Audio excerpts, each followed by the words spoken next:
সপ্তাহের প্রথম দিনেই শীত প্রেমীদের জন্য দুঃসংবাদ, কারণ শীত আসি আসি করেও আসছে না। ফের তাপমাত্রা বাড়ার পূর্বাভাস দিল আলিপুর আবহাওয়া দপ্তর। সোমবারের আবহাওয়া অনুযায়ী আগের দিনের থেকে রাজ্যে তাপমাত্রা সামান্য বাড়তে পারে। আগামী কয়েকদিনে তাপমাত্রা আরও 2 থেকে 3 ডিগ্রি সেলসিয়াস পর্যন্ত বাড়তে পারে এবং পারদ স্বাভাবিকের কাছাকাছি থাকবে। দক্ষিণবঙ্গের তাপমাত্রা বাড়ার সম্ভাবনাও রয়েছে। পশ্চিমী শীতল হাওয়ার প্রভাবে কমে যাওয়া এবং পূবালি বাতাসের আগমনের কারণেই মূলত এই তাপমাত্রা বাড়বে।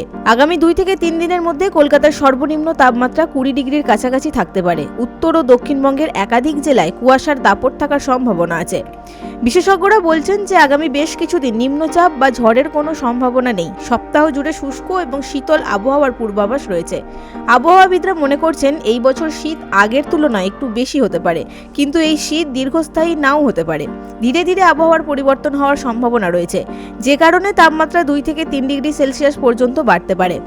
পশ্চিমী শীতল হাওয়ার প্রভাব কমে যাওয়ার কারণেই মূলত তাপমাত্রা বাড়তে পারে বলে জানা যাচ্ছে। নভেম্বরের মাঝামাঝি সময় থেকেই কলকাতার আবহাওয়ায় পরিবর্তন লক্ষ্য করা গেছে।